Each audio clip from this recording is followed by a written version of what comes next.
Hello all, welcome to Pustakvani, your one-stop solution for book summary.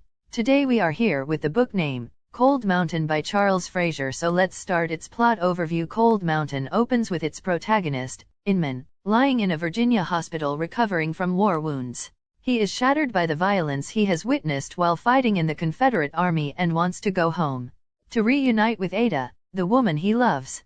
Inman talks to a blind man and realizes that losing something you already have is worse than not getting what you want. One day in town, Inman writes to inform Ada that he is returning home.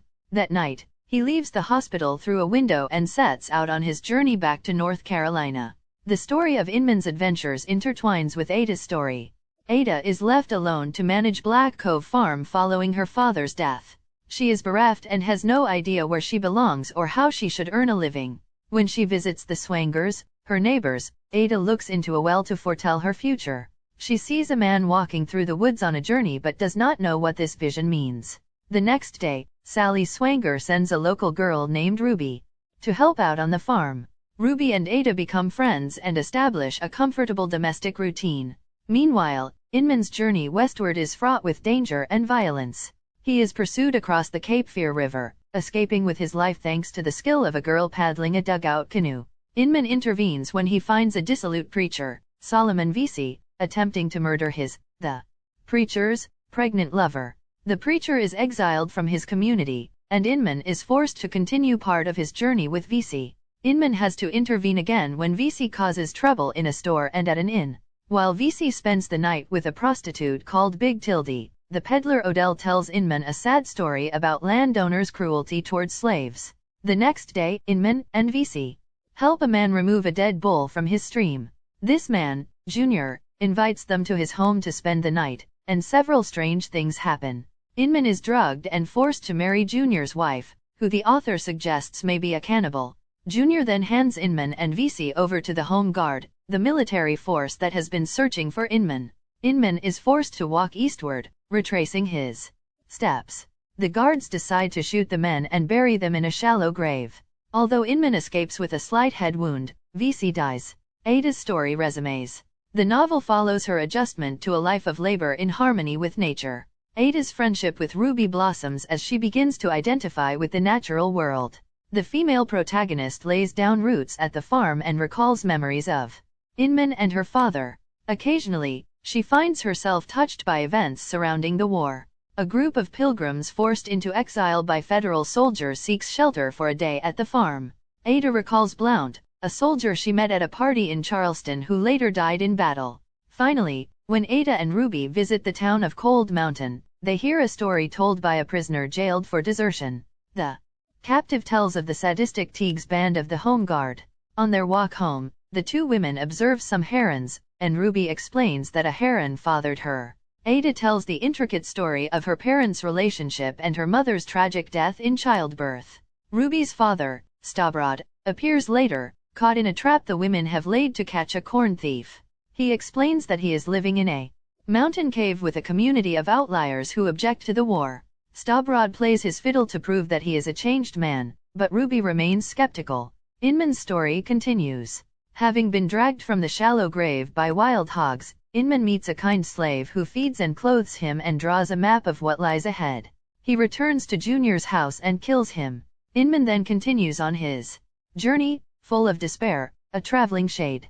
Inman meets an old woman who offers him shelter at her camp in the mountains. He rests and regains his strength while the woman nurses his wounds and talks about her life. Inman learns that the woman ran away from a loveless marriage and raises goats for company and sustenance. Inman identifies with the goat woman, but concludes that he could not live such an isolated life. Inman continues to wander and meets a man called Potts, who directs him to a cabin belonging to Sarah, a kind young woman whose husband died in battle. Sarah feeds Inman, mends his clothes and tells him her story. Despite her bravery, she is close to despair. The next day, Inman kills 3 federal soldiers, called Federals in the novel, after these men threaten Sarah and her baby and steal the family hog, the only form of sustenance that the family has. At home, Ada and Ruby start harvesting apples as autumn nears. Stabrod reappears with a slow-wit banjo player named Pangle. Ruby's father asks for shelter at the farm and for food provisions. explaining that the men intend to leave the Outliers' cave because it is getting too dangerous. To Ruby's annoyance, Ada agrees to help Stabrod. The men go off into the mountains with a boy from Georgia to find their own camp.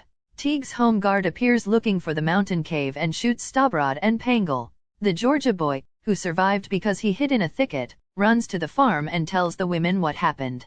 Ada and Ruby leave to bury the bodies and camp out in the mountains. The next day, they bury Pangle but discover that Stabrod is still alive. Ruby removes the bullet from her father and takes him to an abandoned Cherokee village. Meanwhile, Inman reaches Black Cove Farm and finds himself inside of Cold Mountain. The Georgia boy tells him that the women have left to bury Ruby's father. Inman climbs the mountain and finds Pangle's grave but loses Ada's tracks in the snow. The next day he hears a gunshot and finds Ada hunting turkeys. The lovers spend 4 days together at the Cherokee village, discussing their feelings, past experiences, and plans for the future. They decide that Inman will walk north and surrender to the Federals, since the war will be over soon.